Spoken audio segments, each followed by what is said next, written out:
இன்னைக்கு கொஞ்சம் வித்தியாசமா கருவேப்பிலை இட்லி பொடி செய்யலாம் அப்படிங்கிறதுக்காக தான் கருவேப்பிலை பொறிக்க வந்திருக்கேன்.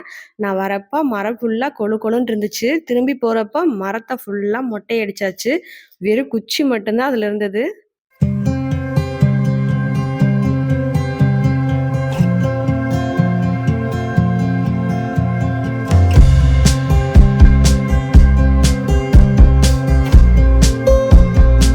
ஒரு வழியா வீட்ட சுத்தி சுத்தி எல்லா கருவேப்பிலையும் பொறிச்சு எடுத்துட்டேன்.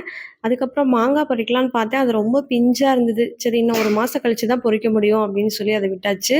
நான் பொறிச்ச எல்லா கருவேப்பிலையும் பேக் பண்ணிட்டு கிளம்பலாம் அப்படின்னு சொல்லி தான் பேக் பண்ணிட்டு இருந்தேன். ஒரு பூச்சி கூட இல்ல. இதுக்கப்புறம் நாம விட்டோம்னா எல்லா பூச்சி அரிச்சிரும், வேஸ்ட்டா போயிரும்ன்னு சொல்லிட்டு, நான் கரெக்ட்டான டைம்ல எல்லா கருவேப்பிலையும் பொறிச்சு எடுத்துட்டேன். அப்புறம் வாழைப்பூ 2 இருந்தது. சரி வாழைப்பூ பிரியாணி செய்யலான்னு சொல்லிட்டு அதையும் எடுத்தாச்சு. அடுத்த வீடியோவுல கருவேப்பிலை இட்லி பொடி எப்படி செய்றதுங்கிறத விரிவா பார்க்கலாம். Thank you.